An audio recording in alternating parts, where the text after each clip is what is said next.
ప్రత్యేకంగా చెప్పుకోవాల్సింది ఐశ్వర్య రాజేష్ గురించి. చెప్పాలంటే ఆమె కూడా వెంకటేష్ లాగానే ఒక వారసత్వం ఉన్న యాక్టర్. ఆమె తాత అమర్నాథ్ ఒక హీరో. అమర్ సందేశం అనే చిత్రంలో హీరోగా చేశారు. ఆ సినిమా హిట్ కూడా అయింది. ఏమండి, మీరు క్షమించండి. మా తమ్ముడు ఈ కుర్రాడు మీ తమ్ముడా? నేను సైగ చేస్తున్నా కూడా టొమాటో తీసుకుని ముఖాన్ని కొట్టాడే. వీడికేం కళ్ళు లేవు ఏమిటి? సమాధానం చెప్పరే. ఇక ఆయన కొడుకు ఐశ్వర్య రాజేష్ తండ్రి అయిన రాజేష్ కూడా ఆనంద భైరవి లాంటి సూపర్ హిట్ సినిమాలో హీరో. ఇవాళ నువ్వు వస్తున్నావని తెలిసాక నిద్ర ఎలా పడుతుందిరా తాత?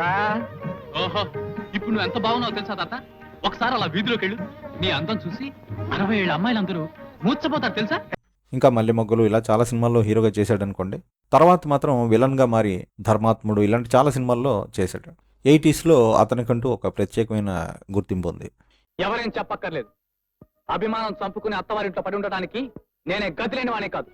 ఇక ఐశ్వర్య రాజేష్ అత్త శ్రీలక్ష్మి గురించి చెప్పక్కర్లేదు. తెలుగు సినిమాల్లో ఆమె ఒక లెజెండరీ లేడీ కమెడియన్. అసలు జంజాల సినిమాల్లో శ్రీలక్ష్మి కామెడీ ఎవరు మర్చిపోలేరు. ఓ అందమైన కళ కన్నాను. కలగన్నావా? పగటి పుట్ట కలగన్నావా? బాబు చిట్టి. మరి ఇలాంటి సినీ బ్యాక్గ్రౌండ్ అంత బ్యాక్గ్రౌండ్ ఉన్న ఐశ్వర్య ఎందుకో పేరు తెచ్చుకోలేకపోయింది. మరి అదృజ్యకమో గాగదాళీయమో లేక మరే కారణమో కానీ అన్నట్టుగా ఆమెకి గొప్ప సినీ వారసత్వం ఉన్నా కూడా ఫీల్డ్లో గుర్తింపు రాలేదు. ఆ ఎస్వి రంగారావు గారి మనవాళ్ళలాగే పాపం ఆమె బ్యాక్గ్రౌండ్ కూడా ఎవరికి చాలామందికి తెలియని పరిస్థితి. అయినా సొంతంగా కష్టపడి కెరీర్లో నిలదొక్కుకోవడానికి ట్రై చేసింది. ఎన్నో సినిమాలు చేసింది. ఆఖరికి లేడీ ఓరియంటెడ్ సినిమాల్లో కూడా చేసేంతగా ఎదిగింది. రీసెంట్గా డ్రైవర్ జమున ఏదో ఆ మూవీలో కూడా చేసింది. నిజానికి మీరు మ్యూజిక్ డైరెక్టర్, సాంగ్ కంపోజింగ్ కోసం వెళ్తున్నారు.